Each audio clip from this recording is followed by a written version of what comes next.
Well, greetings, imagination connoisseurs. Once again, welcome to the third issue of the Weekly Hero. I'm, of course, your co-host, Robert Meyer Burnett, and it isn't a show without my effervescent co-host, Kris Carr. Ooh, I like effervescent. That's a nice one. Thanks, Rob. I'm telling you, I think everyone looking at you right now knows you're effervescent. Aw, I'm a bubbly little thing. I get it. Very bubbly. Thanks, but man. you know what else is bubbly? Thought bubbles that are in all comic books that we read. Heck yeah. I don't know what that has to do with this That's show. a I just great thought I'd bring it up. segue. You like that? I loved it. Well, of course, you know, we talk on this show about things to do with comic book universes, whether it's the MCU, the DCEU, whether it's The Boys, whether it's Preacher, whatever, wherever your favorite comic book-based heroes and villains and anti-heroes, whatever, come from right here on the Weekly Hero. Yeah. That's what we do. And you know what we're going to start with today? We're going to start with Black Adam. Now, Black Adam is a movie that is rapidly approaching. Now, we've seen a number of trailers. People were sending me like leaked photos of Henry Cavill as Superman. I'm like, come on, are these real? I don't know if they're real. We've been speculating he might be in the movie. We were doing that just last week. I look at Boss Logic's picture of Dr. Fate as James Bond, and I'm like, that gets me excited. Yeah. Because Pierce Brosnan as Dr. Fate, come on. Oh my gosh, love him. Question I have for you, Kris. Are you excited for this? Should we be excited for Black Adam? Where are your thoughts? I am excited about this. I just have wished that I was getting a little more from the footage we've seen so far. And I do have to balance that out, though, with, you know, sometimes Marvel in the past has shown us way too much. Right. And then I go into a movie and go, yeah, I've seen all the good parts now. This isn't doing it for me. So I'm hoping they're just keeping things close to the vest, right? And that we're going to have some big surprises in here. Like you, Dr. Fate is what I'm probably most excited about in this. I love Pierce Brosnan ever since Remington Steele reruns that my mom would have me watch with her. Oh, love him so much. And he looks so cool. Oh, he the does. costumes in this look incredible. I have to say, I mean, I'm a huge Justice League, Justice Society fan, and to see like Dr. Fate and Hawkman, I love that. I wonder which iterations they're using. Yeah. Like, I don't know yet. Because is he a Thanagarian? Or is he like an Egyptian god brought into the present? I don't know. Because that is one of the things I had an issue with the whole, like, I'm not from Earth moment of, could that be Superman then? Well, we don't know if Hawkman is from Earth at this point in time. We don't know if he is an alien or if he is a reincarnated Egyptian god. I mean, I remember when Tim Truman, who was coming off of like Grimjack, he did a DC series called Hawk World. And they dealt with all the different Hawkmen iterations, and they never heard tried. This one. Yeah, it wasn't bad. I mean, I like Tim Truman, but I just the Hawkman mythology within the DC universe has been sort of convoluted, and everyone was trying like throughout the 80s, 90s, and into the aughts, and now they've played with that. And I'm wondering what iteration are they going for in this movie? Same here.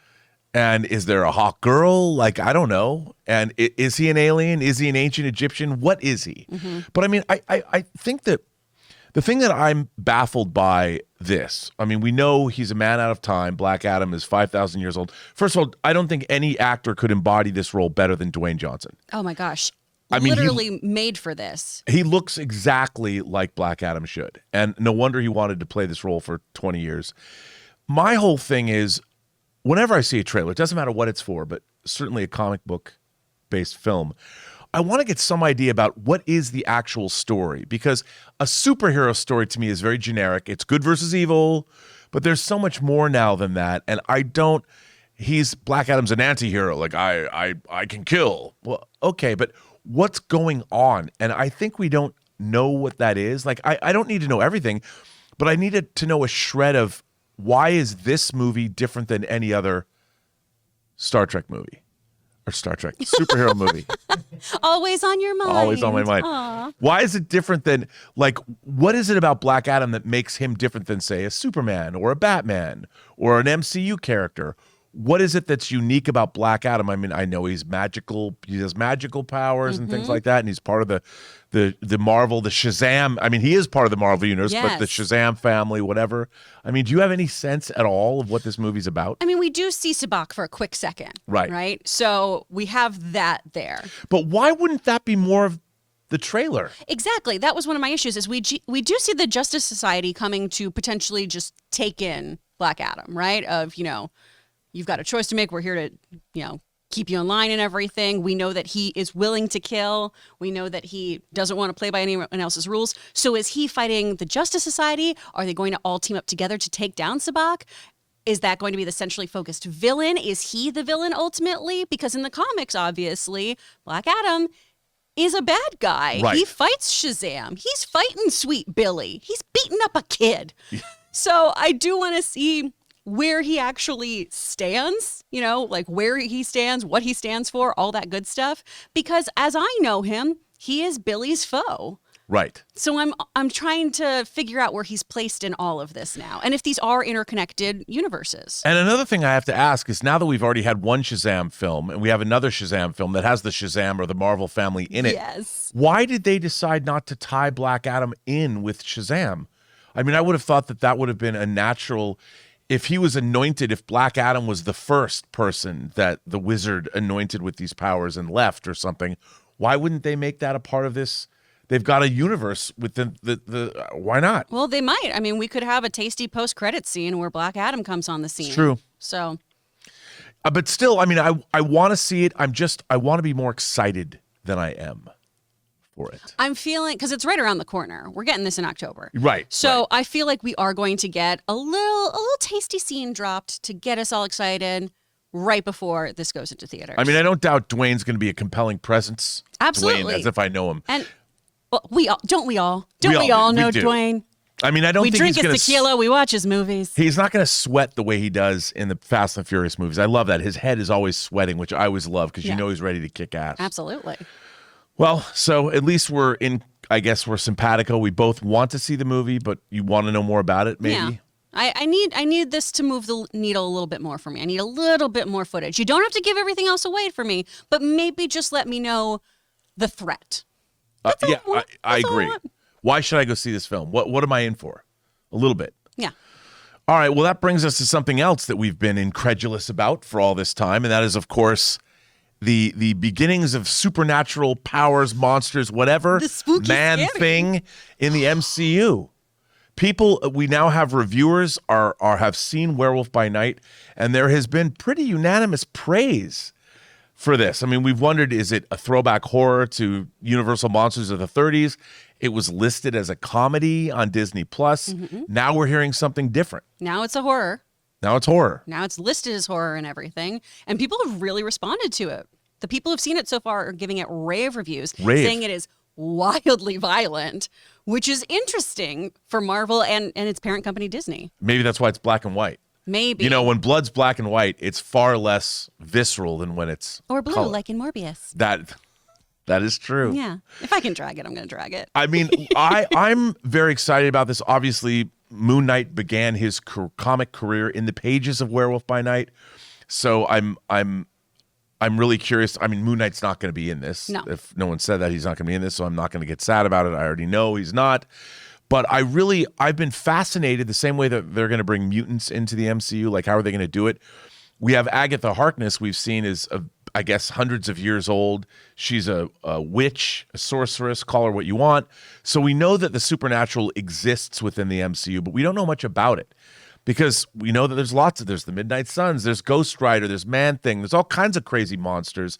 There's even Dracula. Yes. Is real. And the Baroness was recently referenced in She-Hulk. Absolutely. So you've got all of this stuff that they can draw from. And it looks like they're going big and hard and fast into the supernatural with Werewolf by Night.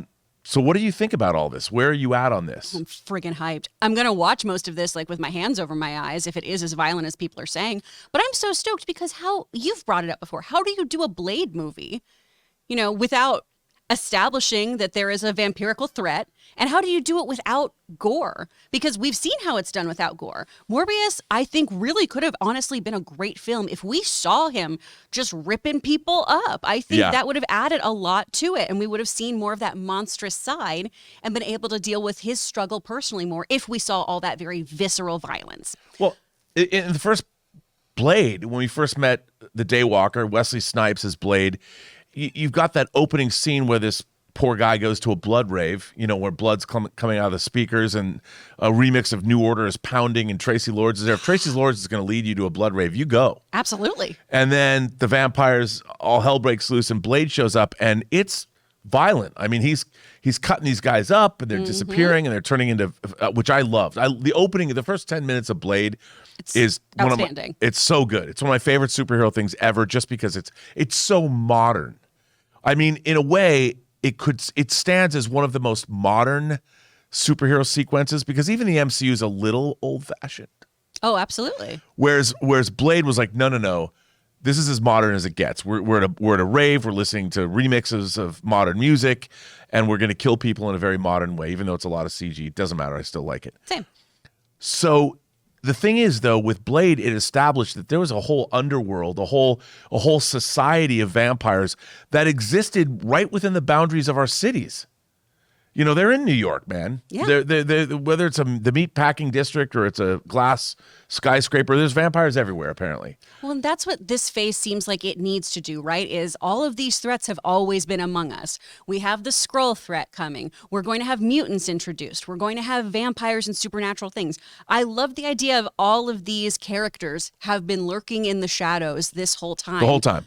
And we just haven't noticed because there've been other threats and other things, and they've got such a, literal underground culture, perhaps, that we just haven't been aware of any of it. Kai, I got a question for you. Yeah.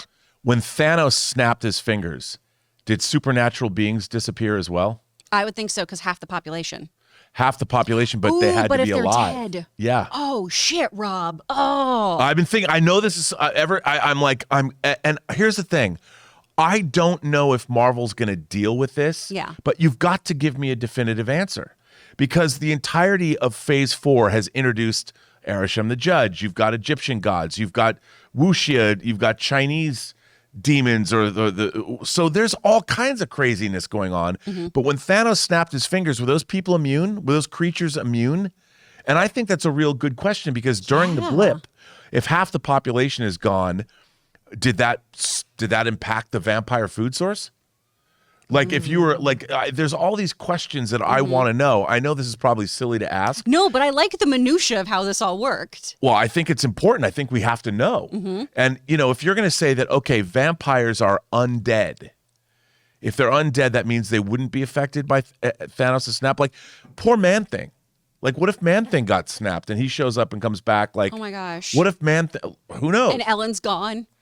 What are you gonna do? I mean, look at that Man-Thing scene, Man-Thing in the and also I can't believe Man-Thing's in this. It's amazing. Like, real quick, just the more I've thought about this, though, doesn't Man-Thing, as we've seen so far with these various cinematic universes, doesn't Man-Thing feel more Sony to you? Yes. Right? Because we have the tie-ins to Spider-Man, right? He worked with Dr. Connors. He also taught at Empire State University and everything. It feels like that kind of creature exists in that world right now. I'm excited we're getting it. I am too, but that's a big question. Mm-hmm. That's what I'm asking about, like, with this whole universe thing. How does the supernatural exist? Yeah. And Man-Thing, like you said, doesn't really seem like it belongs in the MCU. No. You've got to convince me. And Kevin Feige, people forget, did produce a Man-Thing movie. That's right. And it existed, but so, like, it's there. It's a movie. It is there. It's not a very good movie, but when you bring these characters in, suddenly there's now this layer of existential questions that I have about the MCU as we've already seen it. Mm-hmm. We knew the Eternals have been on Earth for a long time. Did any of the Eternals ever come up? Absolutely nothing. But if there's vampires here, did the Eternals know there were vampires? Like, throughout history, and I think that this is something that the MCU is butting up against. They have an existential problem. They need to define all of this, because was Agatha Harkness 400 years ago dealing with Dracula? Was she dealing with vampires? Mm-hmm. I don't know. These are great questions. I wonder if they're going to address them. If we have the time variance authority in this, as we've seen in the trailers, does that mean they got snapped when Thanos? Well, they exist outside of our timeline, so I feel like no. Maybe, possibly. What if those? Who's to say? I don't know, and I need to know. I need to find out. Yeah. But I'm excited to see this. Are you? I am. I'm really, really stoked. I just, I know I'm probably gonna like freak out at one point and maybe cry a little bit because I'm a big baby. I don't want to see you abused in any way, but I do want to.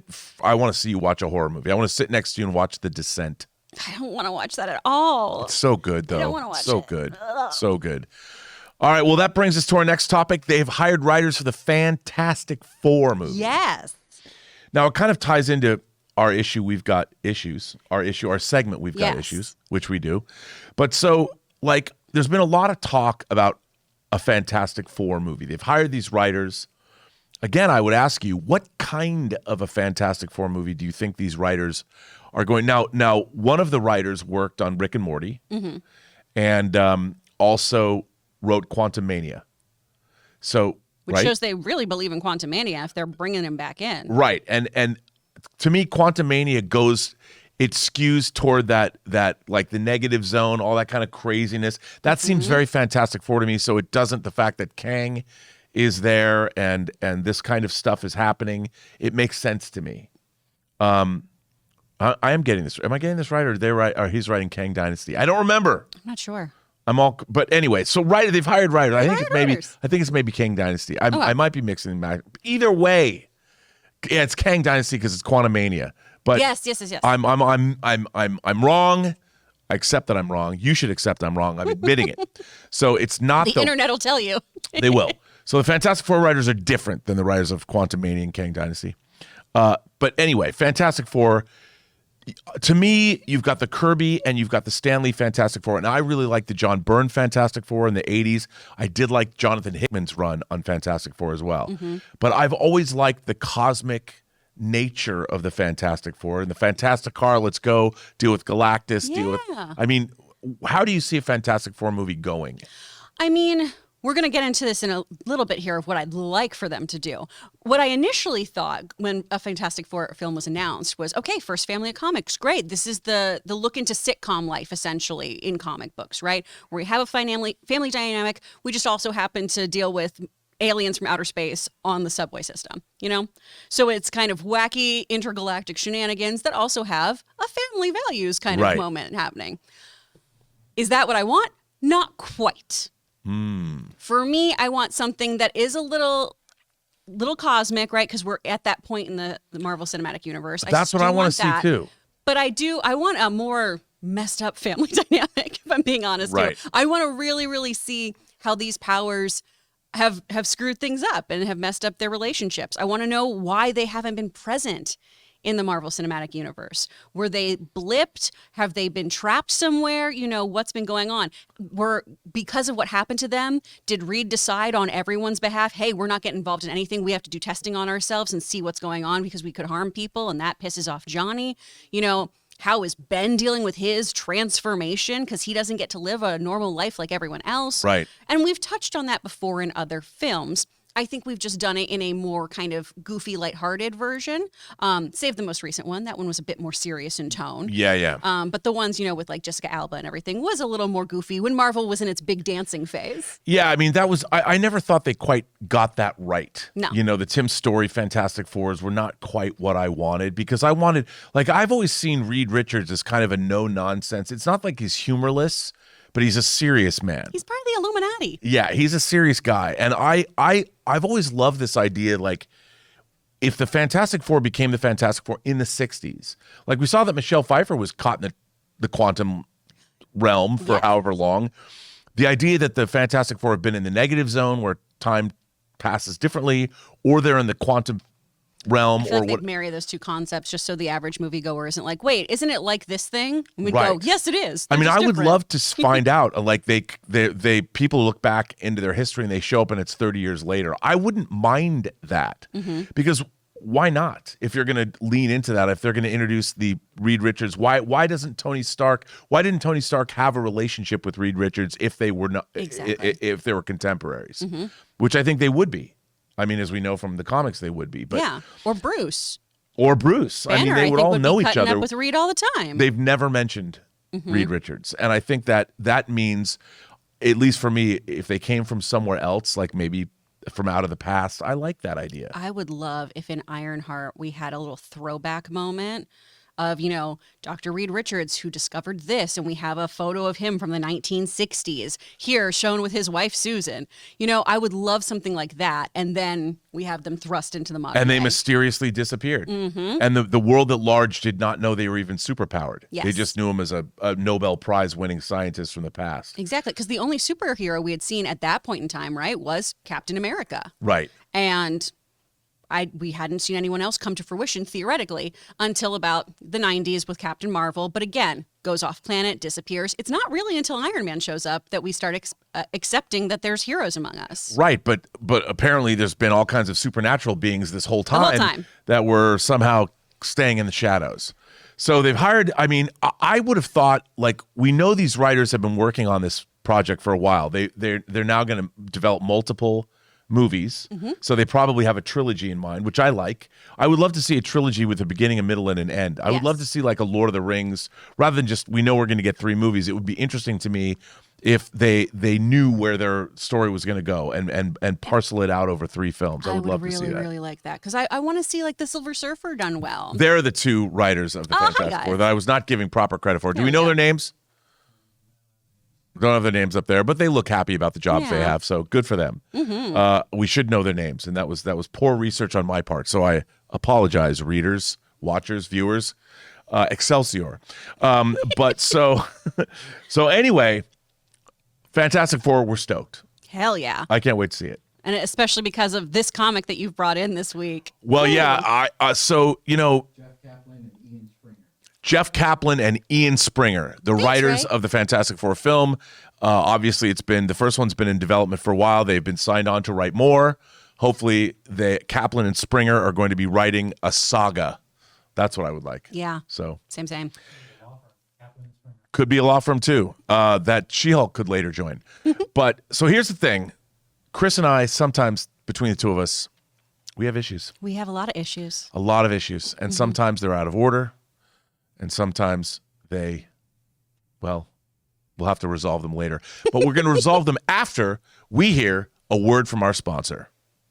Hey guys, we want to thank the sponsor of today's episode, Mint Mobile. Mint Mobile offers premium wireless starting at just $15 a month. And now for the plot twist. I'm just kidding, there isn't one. Seriously, Mint Mobile just has premium wireless service from $15 a month. There's no trapping you into a 2-year contract or opening the bill to find these crazy fees. There's no luring you in with free subscriptions to streaming services that you'll forget to cancel and be charged full price for. I used to dread opening my phone bill every month because every time I was opening it, it was like playing roulette. I never knew what the actual price was going to be, and it always seemed to get higher. But not with Mint Mobile. Mint Mobile gives you the best rate whether you're buying for one or a family, and at Mint, families start at 2 lines. All plans come with unlimited talk and text, plus high-speed data delivered on the nation's largest 5G network. And if you're worried about the complication of switching things over, don't. Use your own phone with any Mint Mobile plan and keep your phone number along with all your existing contacts. So guys, get premium wireless from just $15 a month and no unexpected plot twists at mintmobile.com/Campea. That's mintmobile.com/Campea. Seriously, you'll make your wallet very happy at mintmobile.com/Campea.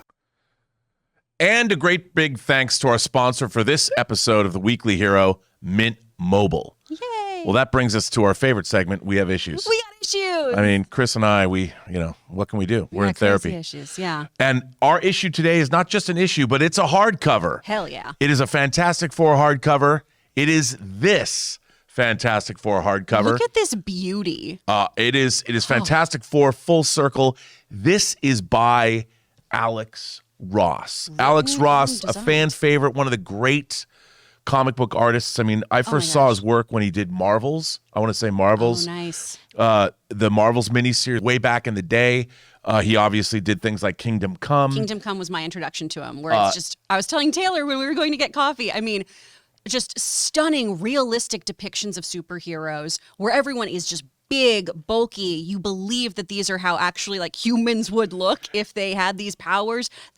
The color is kind of desaturated. There's a softness to the way everything is filled in. Oh, it's beautiful. And regal. There's a regal quality. It's funny. The Kingdom Come is the way I envisioned superheroes, the DC pantheon in my mind when I was growing up. Right. And then Alex Ross gave gave that image, and then of course they designed action figures based on his renditions of things. And his work and Darwin Cook's are always how I think a Wonder Woman should look.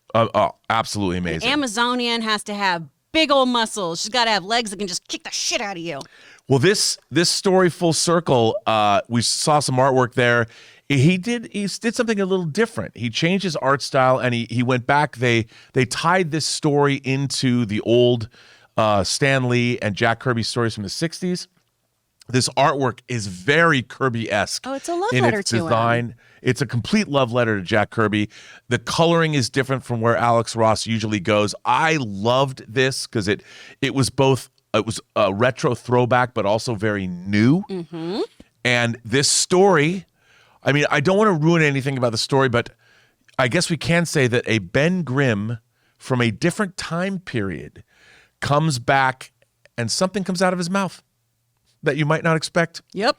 And lots of things come out of his mouth that you might not expect. And I'm going to leave it at that. But it ties all the way back to classic. This is a classic Fantastic Four story through and through. It's so beautifully designed, and it sort of encompasses all the history of the Fantastic Four franchise. And even, I mean, you can't help but smile as you turn the pages of this comic. Oh, yeah. It's so fun and psychedelic, and it really is a departure for Ross, too. The art style is so wildly different. I mean, this is so Kirby-esque. Down to the pencil work here, y'all, it's wild, because everything that Ross does usually is very, very clean. And so the fact that we still have pencil shading and stuff in here, the fact that we are using bright, bold colors like Kirby, it's so, so beautiful. And it tells this particular story so well while we're in this self-contained universe. I mean, I never thought a day would come where I would say to somebody, maybe do an edible before reading a comic book. Dude. But here we are. Here we are. Because the artwork is it's so gorgeous. And most of this are these big, bold, like this splash pages of trippiness. Mm-hmm. And it really is very psychedelic. And the negative zone is used to the greatest effect. And also, but it's still, it harks back to family, and it's a classic Fantastic Four story in every detail. But for me, I loved it because Alex Ross talks about how he has action figures that he uses to I mean, he's always used models of people too, but so it's not surprising. But the fact that he like creates his own action figures as his artist's models to do these poses and thing. This came out last month. I think it came out in August. Mm-hmm. And it was, to me, like a first day must own. I have to have this now. And I was so pleased that we were able to get this. I mean, it's, I can't recommend it highly enough. It's stunning. Fantastic Four Full Circle. By the way, it does come in, and I don't know why I didn't know this when I bought it, but it does come in a premium slipcased version. I know. Okay, that's the one I'll get. And as a physical media lover, I don't believe in digital comics. I want to turn the pages. It doesn't feel the same. It doesn't feel the same at all. When I'm on my iPad doing this, I feel like I'm on a dating app. I don't want that for my comic book. I want to be in there. I want to be invested. Although sometimes when I read comics digitally, I wish I could date the people that are in them. That is a fair point. Of course, they don't exist. Yeah. And I don't think they would swipe right or left on me if I was on Oh, they would, Bobcat. I don't know. It You're depends. a dreamboat. I don't know. Come on. Too old. Could you explain for people who don't know the difference between the negative zone and the quantum realm? Because it's very... Oh, now, here's the thing. In the MCU, that's really... Now, the negative zone, while time passes differently, you can't really time travel through the negative zone. No. The way you can through the quantum realm, at least in the MCU. Yeah. Like, how are they going to define that? I don't know. Well, and that's why I think for me personally, this is a story that is so good to use for the Fantastic Four. Right. Because they're in a temporal pocket. Right. That's exactly right. But I think they would nix it being the negative zone, or at least maybe that's what Reed calls it. And then we learn when he's talking to Hank Pym, this is actually what we've classified as the quantum realm and blah, blah, blah, blah. Yeah, but see, they are different.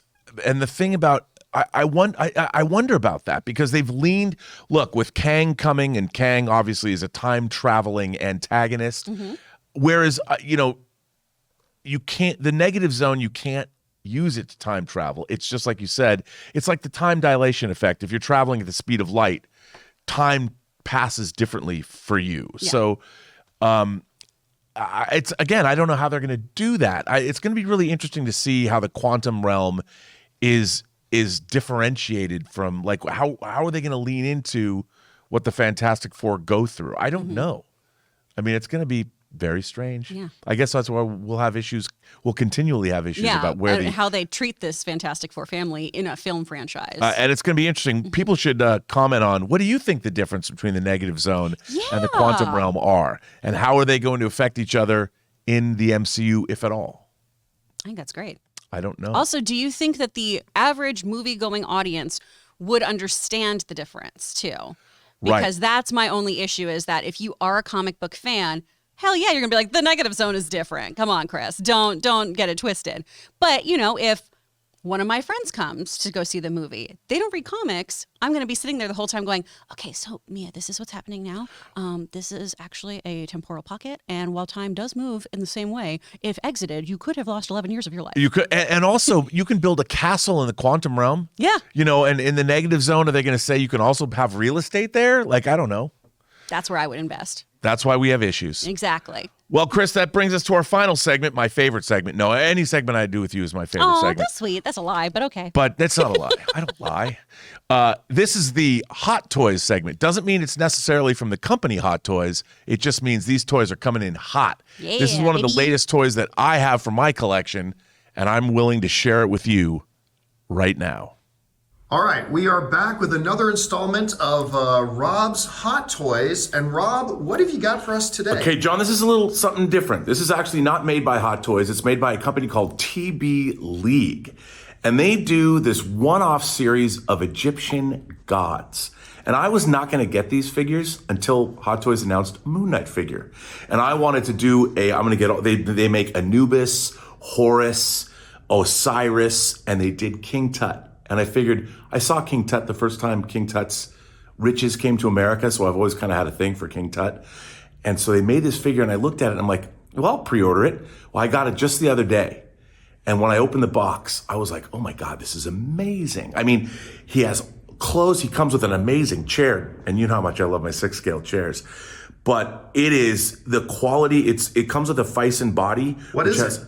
It's got an interior a metal armature around a silicone body, so it has real weight.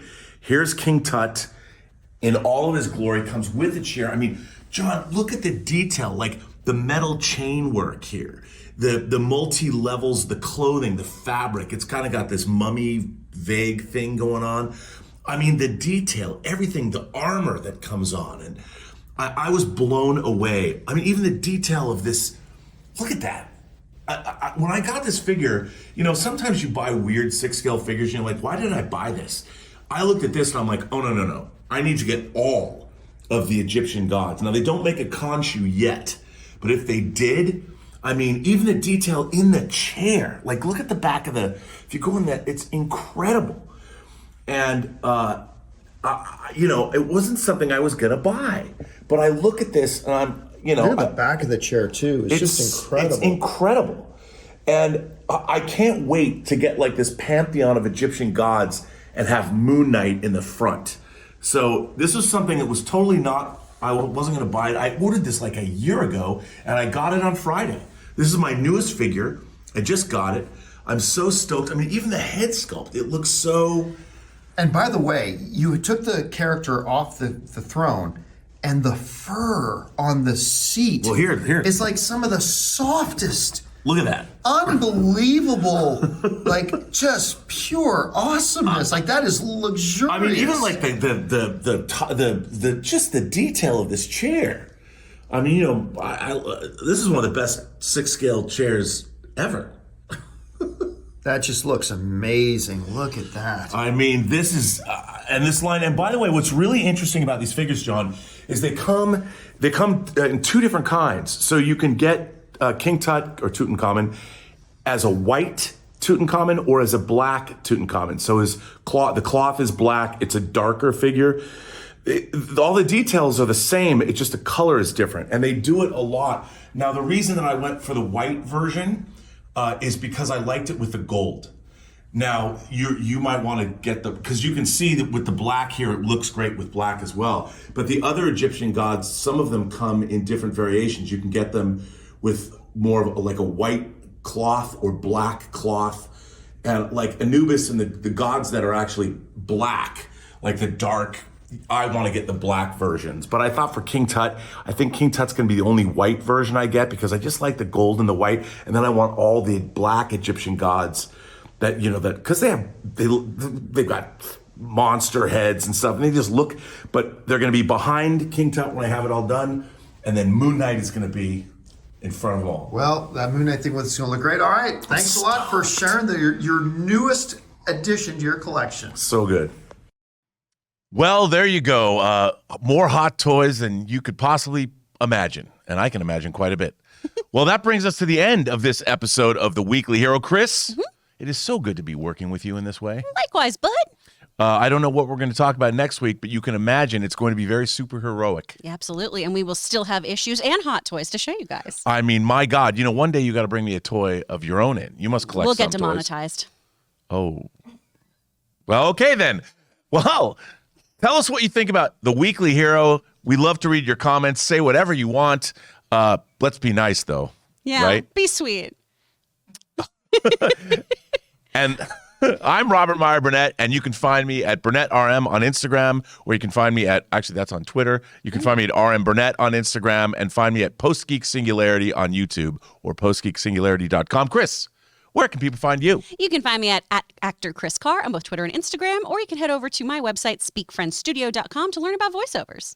Well, join us on the John Campea Show every day at 10:30 a.m. Pacific, and we will see you here next week for the latest episode or issue of The Weekly Hero.